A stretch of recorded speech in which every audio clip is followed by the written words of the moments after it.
are so many people out there who want to volunteer and find a way in which they can help. We've got some brilliant people that have come out of the school system here in Attleboro.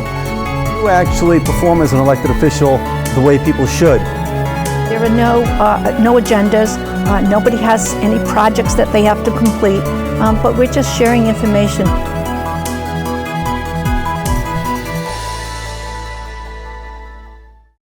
Good evening and welcome to People It's Good to Know. I'm your host, John Davis. And tonight we're going to continue our series of interviews with candidates for local elected office.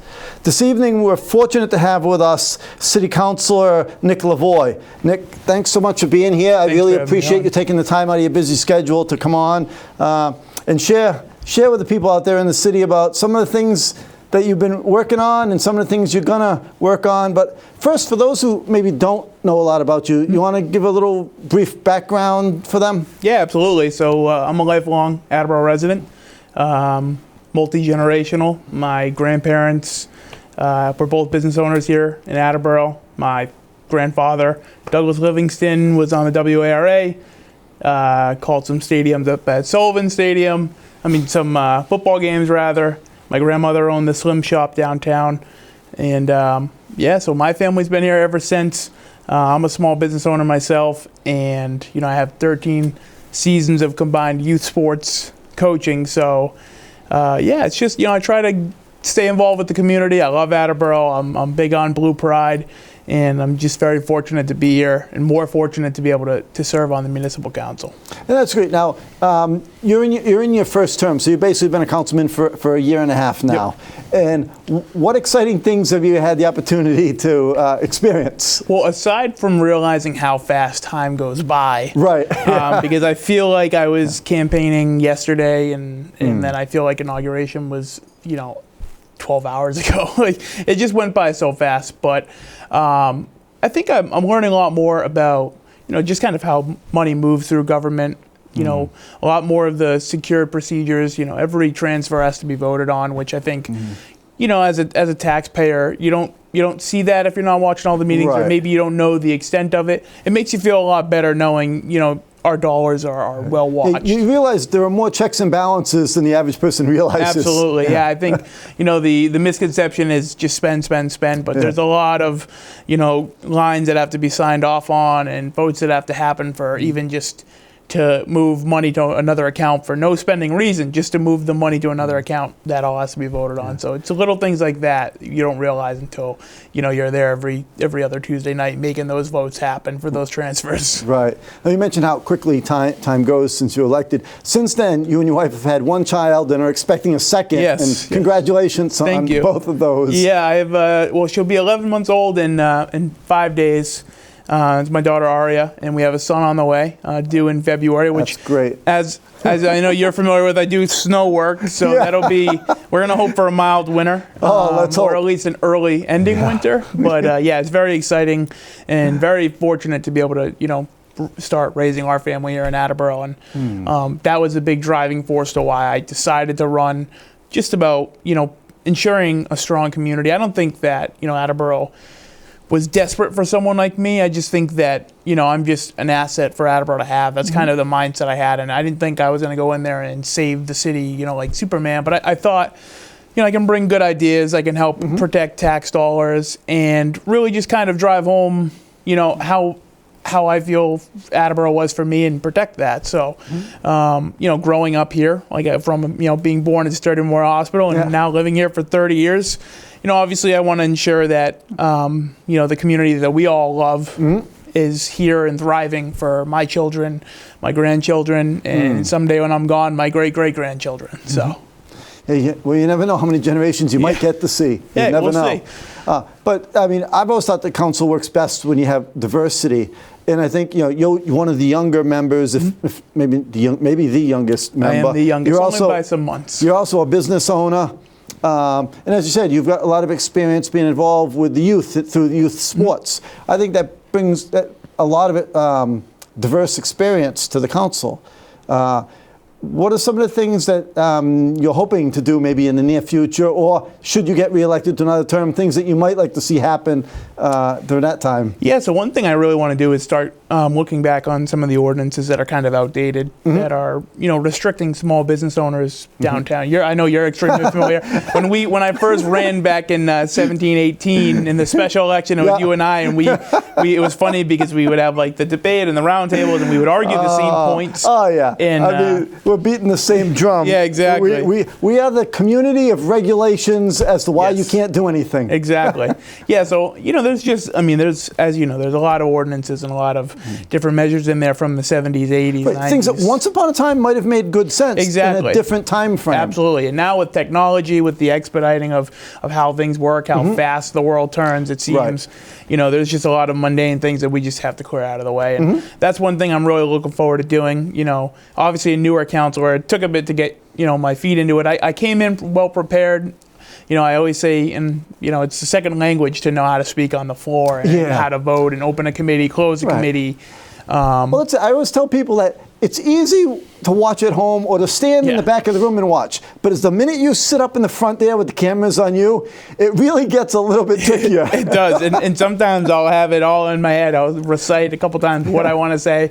And then when it gets to me, I'm like, what did I want to say? And I'm just like all mixed up. But now that I'm versed a bit and I've crafted a couple ordinances and I've gotten things done that I wanted to get done, now I can really start to look and kind of figure out what's on the books, what's working, what's not working. I've met with a few local business owners and they've told me, hey, we try to do this and it's just so mundane and it's so hard to do. And we just want to put on some community events and kind of, help involve Attleboro and really give off, we're a downtown business. We want to really have some downtown vibes going and, help create an ambiance. And we just have a lot of things in there that really pull that back. So I agree. But I also think that there are a lot of people in the community that would like to see things happen that really aren't directly under your control. And they wonder, why don't you do this? And it's like, we all agree, that'd be great. Yeah. We just don't have the authority to just do that. Absolutely, like the Wednesday night market, we all agree was a wonderful thing, but that was basically done by the Attleboro Business Associates and then the Chamber of Commerce. It really wasn't a city event. Exactly. So we'd all like to see that again. We just need the group to form to do it. Yeah, exactly. And I think we learned that a lot with the fireworks too. There was this gray area. The city helps with it, but it was volunteers, and it was like this dead space of, all right, where do we go now? And thankfully, the mayor and local volunteers have done a great job.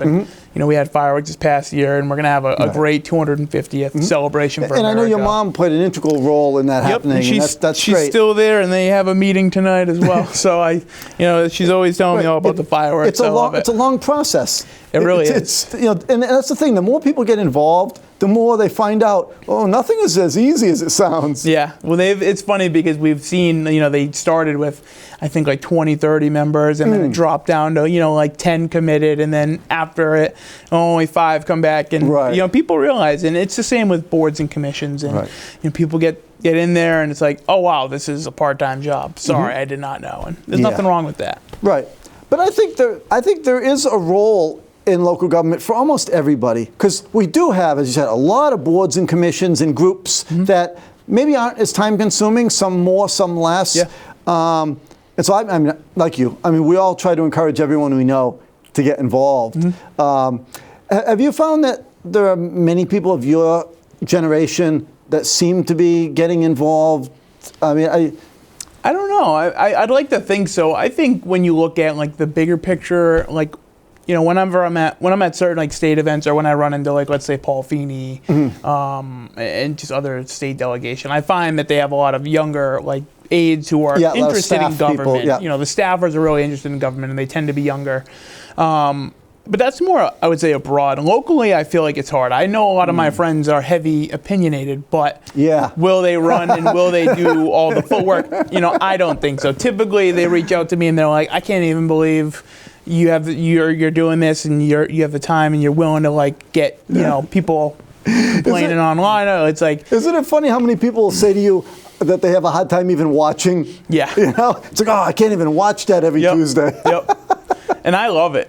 I look forward to it. I get the summer break was it was a bummer to me because I'm like, I don't have council tonight. It's great to have a little extra time with the family, but then on other times I think just maybe it's more my background. I've always been fascinated in politics and just, international relations across the board. It was like I took courses in college and just how, foreign countries work together on different trade deals. Like, every country is in essence a business, and just watching them all interact, that's really where I started getting passionate. And then I'm like, okay, it's the same federally and state and municipal. And from there it was off. And I was talking to someone earlier about this. Again, I've been a businessman for 40 years.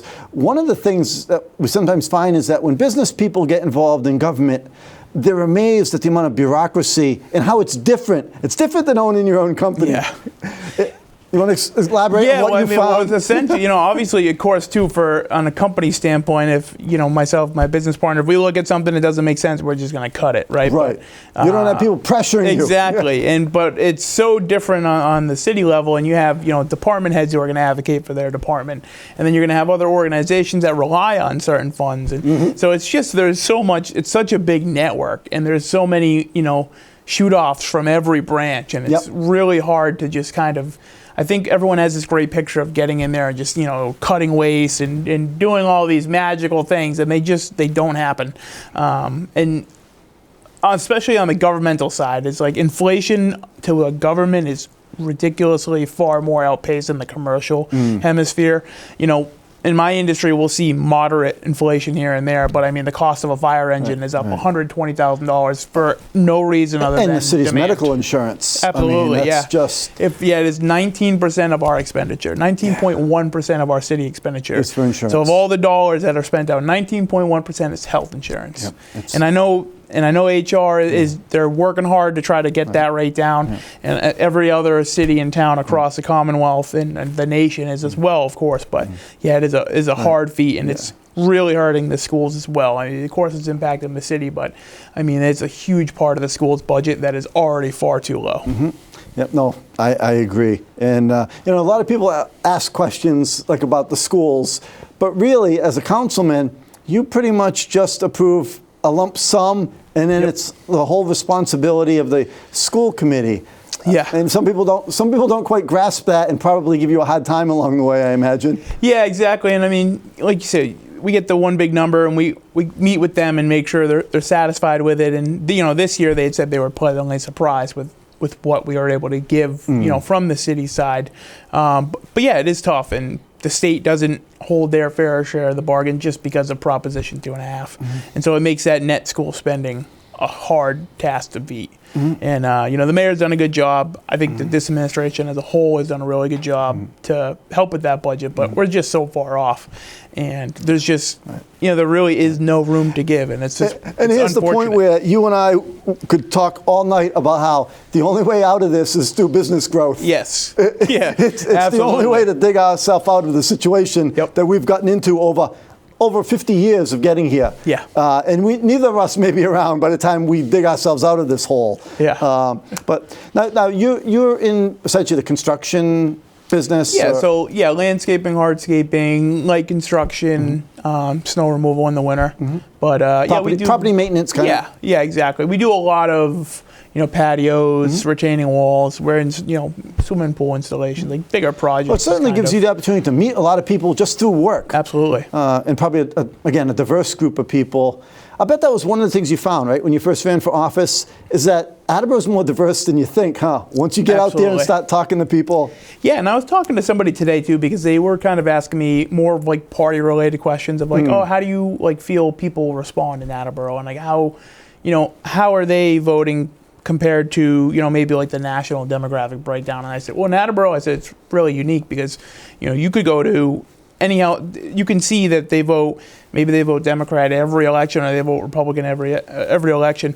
But 9 times out of 10, the issues in Attleboro are the same across party lines. Right. Now, maybe people on Facebook will argue tooth and nail about the bigger picture, but in the picture about Attleboro, I mean, they're all the same issues across the board. And people just want to ensure that, what they're paying for taxes, it's going to the proper places. Right. And I think, there is the effect of where they maybe think there's misuse or they don't see the reasoning behind certain price increases and things like that. And I've argued on the floor too. I think the bigger thing the city always needs to do is present, to the taxpayers, like, why is this increase happening? And An they've done a few explanation, diagrams, yeah. but, why is this happening? Right. What is our plan, and where is your money going?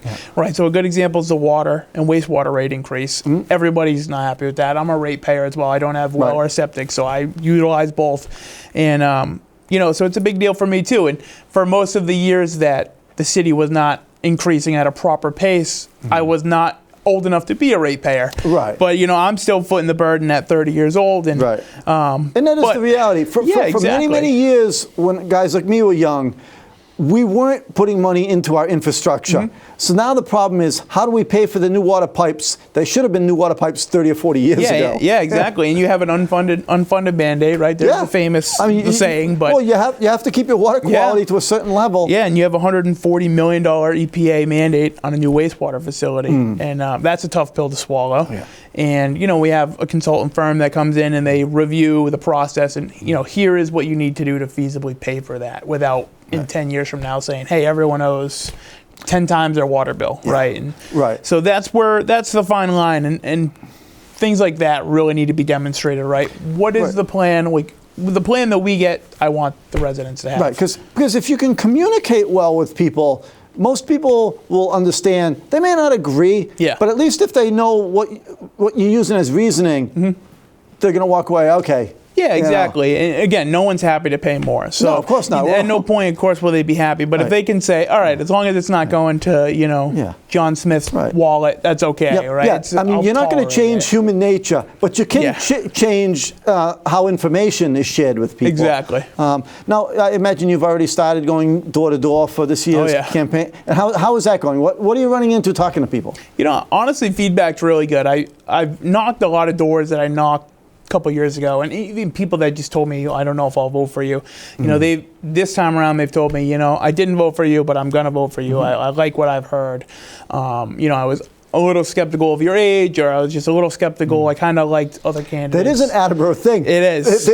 When I first got involved, because I was roughly 30, but I looked like I was 18. It was a real problem for a while. People around here, I think, like people who seem a little bit more mature and experienced. And, and it's funny because I do get other people that are like, oh, it's so great to see younger generation involved. But I would say that's the minority opinion from kind of what I grasp, or maybe they just didn't like my mailer or whatever the reason they didn't vote for me. But nonetheless, personal, the feedback is really good, and I that means the world to me because I do try really hard, and every decision I make, I spend a lot of hours researching everything, and whether everyone else does or not, I can't say, but for me in the business aspect, I need to know what I'm talking about. And if I get questioned on the street by somebody or at a door, you want to be able to I don't want to look like a deer in headlights. I want to have the answers, and I want to know what we're talking about. Right. And I've noticed like you respond a lot on Facebook when people have questions or say things that maybe aren't factually accurate. Yeah. Now I might not have responded, but you try to clarify for people, and I think it's a big thing, and it's funny because other people in the city are like, oh, I just stay away. I can't believe you do that. And it's like, at the end of the day, if I didn't get reelected for making sure people had the correct information, then that's just it is what it is at that point. I think that being paid by the taxpayers to be a city councilor and being voted to be a city councilor, I should give you the proper information. Or, if you have a grievance, I should try to, tell you, hey, I know it stinks, but, there is a plan in place. And I just think that there's always been a disconnect between what's happening in government and the constituents. The perception of exactly. And those are the people I answer to, and I don't intend to just speak to them every 2 years for a vote. If you're commenting on Facebook and you have an issue, or if you email me, my goal is to have a discourse, to reach out, to get you to be, understanding, or maybe just to get you to ask the right questions to the right people. Right. So I just think that that's a big duty for a city councilor. And that is half the battle, right? Is knowing the right person to ask. Yeah. Because I hear that all the time. And having been around a while, I usually know who to refer them to. But there are people who say, this problem's been going on for years. And then they make one phone call and it's resolved. Yep. They just didn't know the right person to call. Absolutely. And so that's where someone like yourself, who communicates a lot, can be hugely beneficial to the community. Yeah, the first thing I did was reach out to as many people as I could to get all the number. I was like, I need every department head's number. I need this, that. Right. You know, So I you need know how to- all the lines of communication so that I know, like, okay, if there's an issue, I have to get in touch with them, and this is how I'm going to do it. Because you get there and you're like, okay, now what? You know, you have an orientation, but there's no real handbook to be a city councilor. Right. You know. That's an interesting point. I had talked with some former councils about this before, that there really isn't. There is no, you get elected, but there's nothing that really lays out how it all works. Yep. And I've said that in recent years, I felt that a lot of the stuff that we all learned 25, 30 years ago has really been lost. It just hasn't been passed down as well as it should have. Like the whole rules and procedures, it's not as formal maybe as it was in the 90s. Yeah, it does end a lot earlier than it did in the 90s. But yeah, there's certainly formality fall-offs. And, even like just for how I came to the council meetings for months and months before the election. Yeah. Win or lose, I was going to be here. Just because if I did, well, thankfully I did, but, in my mind, if I'm hoping to win, then I want to show up on day one with the basics out of the way. I want to know how to open my committee, close my committee properly. I want to know just the basic guidelines of how to get through a meeting. For those so who want to know, what committee do you chair, actually? Yeah, so I am the chair of the licensing committee. I'm the vice chair of public safety, and I'm the third member of the zoning, land use, and sustainability committee. Okay. And so, how have you enjoyed being the chair of that? So honestly, it's ironic. I didn't really want to be anything to do with the license committee because I'm a business owner and I'm dealing with other business owners. Yes, so not easy. Yeah, so at first I was like, oh, I don't know. And President Delisio was like, listen, you're going to do great in it. Like, I think the reason I want you in it is because you're a business owner, and I think you're going to have better communication standpoint. They're going to be able to understand a bit better when they're talking to another business owner, and maybe just not somebody that's retired, or they work in sales, or they do anything but own a business, because the decisions that my committee makes fully impacts their livelihood. If we suspend a license, if we deny, revoke, that's someone's livelihood immediately. So it's been, to President Delisio's, to a pat on his back, it's been fantastic. We've seen so many issues with dealerships. Night and day clean. And that's been historical for 50 years. Because car dealerships, who are most of the licensing, want to push all the rules to the limit. It's just what they do. Yep. Yeah, they love that. And we've had our handful of, dealerships that have kind of reoccurring issues each year. And we've really worked to iron those out. And, last cycle was a really good year. We didn't really have any issues going into the votes. Hopefully it'll stay the same this year. Hopefully. But it's been very good. And a lot of the dealers, and I would you get say, to know them, right? Yeah, it makes a difference. Yeah, and I give a good approach, and I think they receive that well. They don't think of it as they're being bullied by the city. I try to reason with them, and I try to kind of play a good moderator. I'm not trying to be like the hammer of the city of Attleboro. You let them know there's a reason why you're doing this. Yeah, and I try to walk them through. And honestly, they've been receiving it a lot better. And that's good. So I think it's going well. Maybe other people would disagree. Are you hoping to chair a different committee next time, or would you be content to continue doing that? I think I'd be fine with it. Public safety was like my goal, just because I've always had a strong family tie to police and fire. But at the end of the day, I think every committee, honestly, is just so important.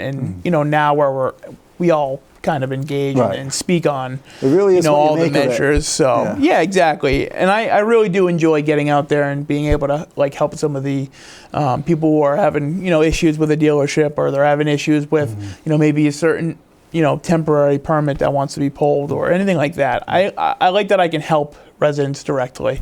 And I don't think a lot of committees can do that. A lot of them, you're helping departments, or maybe you're helping a developer just get in a development, or, you're helping just one local resident subdivide their plot of land.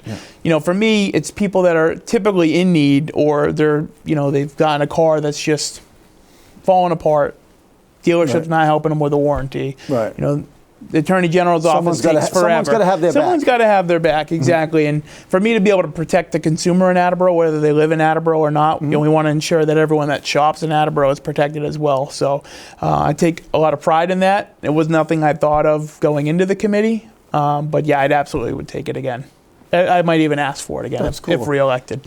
That's nice. So getting back to the door-to-door campaigning, are there any things you've heard from people this year that maybe new or have surprised you, things you didn't expect to hear?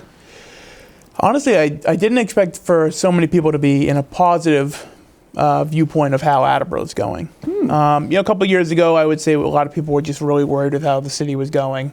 But I've gotten a lot of good feedback. Obviously there's always going to be little concerns, whether it's the water loss or just like things like that. But I'm just getting a lot of good feedback about the conditions of our parks and the upgrades that we're doing to some of the parks and expanded programs at the Bartech Center and just a variety of things that you don't even think about that people are extremely happy for. Yeah.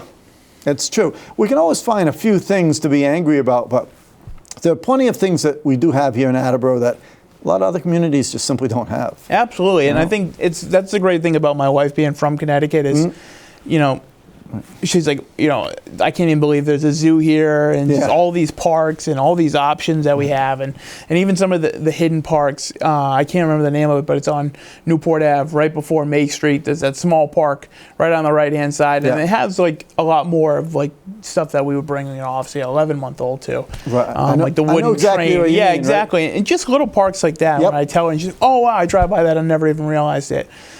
Attleboro just has so much to offer, and we're such a diverse community, not only in just our population, but just in the variety of things that we have, and the Union Theater, again, revamped is just another testament to that, so there's just so much going on here, and I think it's great. Now, we've got like a minute and a half left here, Nick. This flies by faster than it always 2 years. does. What would you like to share with the people out there?